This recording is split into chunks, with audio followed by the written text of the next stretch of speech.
All right, well, I'm really glad to be here. This is always exciting. This is really what democracy is all about, people coming together from every part of Illinois, and it's going to be a campaign next 12 weeks of, I think, important debates and issues. I really hope my opponent decides to come to the debates. We've accepted, I think, 8 or 9 invitations, and it's important to have these robust discussions of issues so the people of Illinois know the candidates and know where they stand. And I believe in that. I always have. I believe in disclosing my income tax return with all the schedules. I've always done that. It's time for him to do that, and we'll talk about that in the course of this campaign. And today is a day where we kind of lay out what the issues are, and in the next 12 weeks we're going to work very hard to make sure we get our voters to the polls and win the election. Do you consider yourself the underdog going into these last 12 weeks?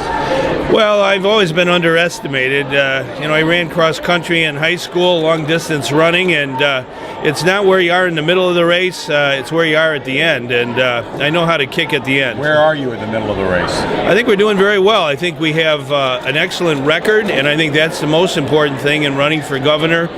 We are on the comeback trail when it comes to getting more jobs in Illinois. We have lots more work to do, but companies like Ford and Chrysler are booming in our state. When I became governor, Ford had 1 shift, now they have 3 shifts. Chrysler had 200 employees up in Belvedere, now they got over 4,000 employees. So it's important to build our economy one step at a time and make sure everybody's included. What are the other reasons besides Ron are outspending you that your campaign might be having a little trouble getting traction?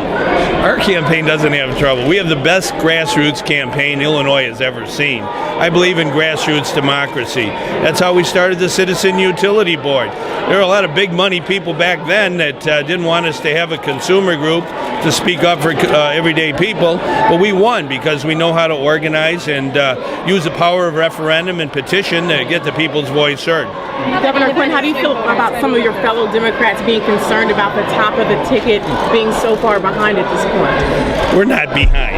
This is going to be a very close race. I've been always in close races. That's what it is when you take strong positions on behalf of the common good, like raising the minimum wage. That's an issue that will get our voters to the polls, and the people of Illinois agree with us. I'm running against someone who wants to cut the minimum wage.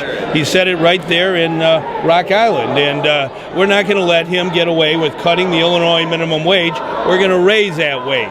What do you think about the base? Are you having trouble getting the base? The unions, how fervently are they behind you, do you think? We have everybody with us. I think our working people across Illinois and our unions understand that my opponent is a threat to the right to organize, the right to have a union, the right to have collective bargaining. He's demonized public employees. He's demonized our teachers. This is wrong. We have to honor those who work in the public service, especially our teachers who really are the heart and soul of our education system. We have to have outstanding, properly paid teachers in order to have our students learn. Governor Jesse White says he's concerned about the top of the ticket. Well, Jesse White's my friend and always has been my friend. We're a team since day one when I became governor, and we're going to win as a team. How do you expect to beat Raleigh? What's your methodology to beat Raleigh? Well, my methodology is the same way I've run every campaign. We have to organize volunteers. The heart of Illinois, the heart of America, is the heart of a volunteer, and we're never going to outspend the other side. But it's our government of the many against his government of the money. And I think the people of Illinois are going with us. And I think it's particularly important that we remember those who need a helping hand. I think that's what government should always do, whether it's those who need health care, or those who need a good education, or those who need a helping hand when things don't go their way. That's what proper government is. Never forget people who need a helping hand. What's your response to the GOP launching or relaunching Pinocchio.com, tearing down your record in terms of employment? And employment. We have more people working in Illinois today than any other time since 2008. I think it's important to understand that no one should trivialize this campaign. The other side doesn't want to talk about their record of wanting to cut the minimum wage, their record of not disclosing their income tax return. Other Republican governors in Illinois have done that, disclosed their returns.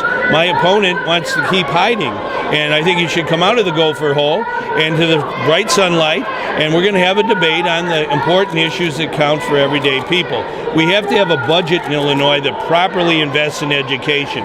He has a budget that's taking a chainsaw to education. That's not right. That's not right. Governor Justin White said that he's particularly concerned about the African American community turning out for Rauner, maybe buying him off, but regardless, not coming out for you, coming out for him instead. We've always done well with all people in Illinois. I believe in campaigning in every part of our state, with every group in our state.